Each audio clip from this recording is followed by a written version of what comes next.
Hello everyone, this is Pavel and I have got a very important lesson for you guys today, and the lesson is about redaction. Today we are gonna know how to use wanna and gonna. That is, these two words are very important whenever we talk to somebody. uh, we use it most, and normally people who's a native, they use the word wanna and gonna. So firstly, I'm going to talk about wanna. Wanna means want to.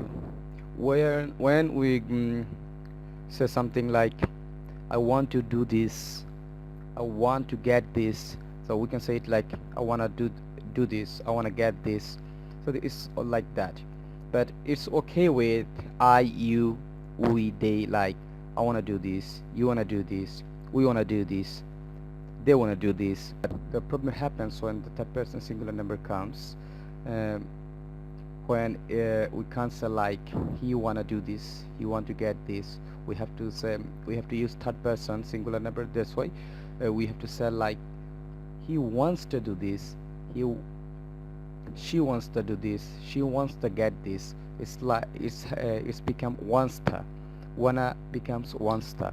So it's very important for us to know the mm, word wansta when we use third person. So we have to know that for using for a smart talking in English.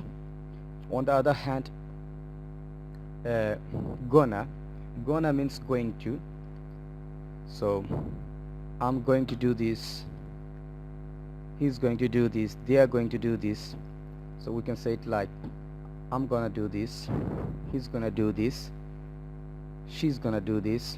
But the problem happens when people normally do common mistakes, like they don't use the to be verb when they're saying. Like they normally say like I I going to market, I gonna market, I gonna do this, I gonna. So it's totally wrong.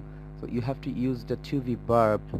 You are gonna do this, I'm gonna do this, they are gonna do this.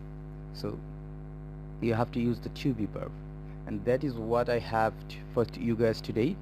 Hopefully you enjoyed, and I'll come back with another lesson for you guys.